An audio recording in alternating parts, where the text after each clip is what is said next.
ዳሩስ ሰላም ኢስላማዊ ድርጅት የረመዳን ጾምን ምክንያት በማድረግ ከኦሮሚያ ክልል የተለያዩ ዞኖች ተፈናቅለው በኩታበር ወረዳ ለሚገኙ ወገኖች ምግብ ነክ ድጋፍ አደረገም።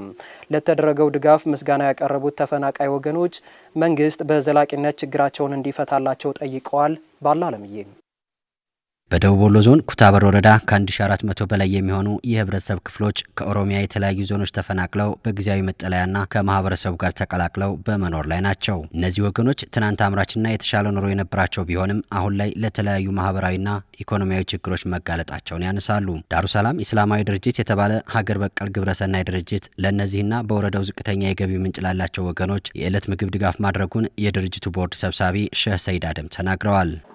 ሰው ለሰው አስፈላጊ ስለሆነ ነው። ለሁሉም ነገር አንዱ ያጣል አንዱ ያገኛል። ስለዚህ በጣም ደካማዎችና የቲሞችን ለመጠየቅ መድረስ የሚገባባቸው ልጆች ሳይደርሱ መቅረት የለባቸውም የሚል ከ1 ሚሊዮን 100 ሺህ ብር በላይ በመሰብሰብ ወደ 177 ኩንታል ማሽላ ገዝቶ ለሮመዳን ፓኬጅ 1600 ሰዎችን ኩታበር ላይ ተፈናቃዮችንና እንደዚሁም የማህበረሰብ አቀፍ በሙሉ በአባወራ ከ550 በላይ ዛሬ ላይ ተሳታፊ አድርገን ከተማችን ላይ በተጠሪ በቤተሰብ ደረጃ ላይ ለመርዳት አዘጋጅቶ ዳሩስ ሰላም ኢስላማዊ ድርጅት የኩታበር ወረዳ አስተዳዳሪ አቶ ጀማል ይመር ድርጅቱ በወረዳው የመንግስት አቅም መሸፈን የማይችሉ የልማት ስራዎችን እያገዘ መሆኑን ገልጸው በተለይ ድጋፍ ለሚያስፈልጋቸው ወገኖች ቀድሞ በመድረስ ለሌሎች ድርጅቶች አርአያ ነው ብለዋል። ይሄ ድርጅት እንደ ወረዳ ብቻ ሳይሆን ኢትዮጵያውያን ሙስሊሞች የተሰባሰቡበት ድርጅት ነው። እንደኛ ወረዳ ስመጣ የመጀመሪያው የአረጋውያን ቤት ስንገነባ፣ የአካል ጉዳተኛን ቤት ስንገነባ፣ የደካሞችን ቤት ስንገነባ የግንባታ ማቴሪያል በተለይ ደግሞ የቲሞች ላይ፣ ሴቶች ላይ፣ ህፃናት ላይ እና የአባታቸውን በተለያየ ምክንያት ያጡና እነዛን የሚያሳድጉ እናቶች ላይ አተኩሮ የሚሰራ ድርጅት ነው። ተፈናቃዮች ላይ የሚሰራ ድርጅት ነው። እውነት ለመናገር ወረዳችን ላይ ያሉትን ተፈናቃዮች ያንበሳውን ድርሻ እየተወጣ ያለው ይሄ ድርጅት ነው። ዳሩስ ሰላም ኢስላማዊ ድርጅት ሁልጊዜም ከጎናችን ያሉት ተፈናቃይ ወገኖች እያደረገ ላለው ድጋፍ ምስጋና አቅርበው መንግስት በዘላቂነት ችግራቸው እንዲፈታላቸው ጠይቀዋል።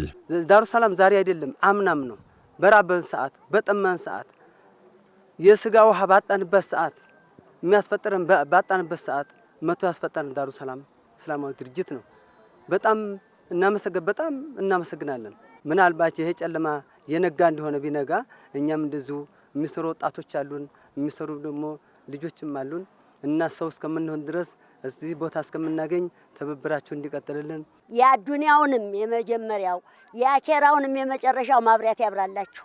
አሁንም ደግሞ በይበልጥ አድርጋችሁ ለኛ ልገሳችሁንም ግዴታችሁንም ታመለክቱልናላችሁ ብዬ አሳባለኝ። እንጀራ እያሉ እየጠየቁን የምናቀርበው ያጣን በተቸገረን ሰዓት ደርሶልናል። አልሐምዱሊላህ ለዚህ ለጠየቀ ድርጅት አላህ እርሜ ይስጥልን። መንግስት እርምጃውን ወስዶ ያስቸኳይ አዋጁን አውጆ ሰላም አግኝቶ ሰርተን እንድንበላ ቢያረገን እንመርጣለን። የኩታበር ወረዳ አስተዳዳሪ አቶ ጀማል ይመርና የደቡብ ወሎ ዞን እስልምና ጉዳዮች ምክር ቤት ሰብሳቢ ሼህ አሊ መሐመድ የተቸገሩ ወገኖችን በመርዳት ሁሉም አካል የድርሻውን እንዲወጣ ጥሪ አቅርበዋል። የቋሚ መቋቋሚያቸውንና ወደ ቀድሞ ቀያቸው እስከሚመለሱ ድረስ ሁሉም ሰው በጣም በርካታ ህፃናት ነው ያለው። ማንኛውም በጎ አድራጎት ድርጅት ሁሉም ማህበረሰብ ድጋፍ እንዲያደርግ በይህ አጋጣሚ ጥሬን አስተላልፋለሁ።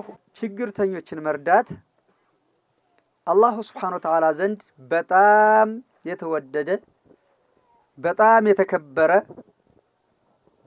ተግባር መሆኑን ማስገንዘብ እወዳለሁ። የተከበራችሁ ተመልካቾቻችን ከአማራ ሚዲያ ኮርፖሬሽን ደሴ ስቱዲዮ ለሰዓቱ የተዘጋጁ ዜናዎች የተከታተላችኋቸውን ይመስላሉ። ከዜናዎቹ ጋር ሰላሀዲን ሰይር ነኝ። በያላችሁበት መልካም ጊዜ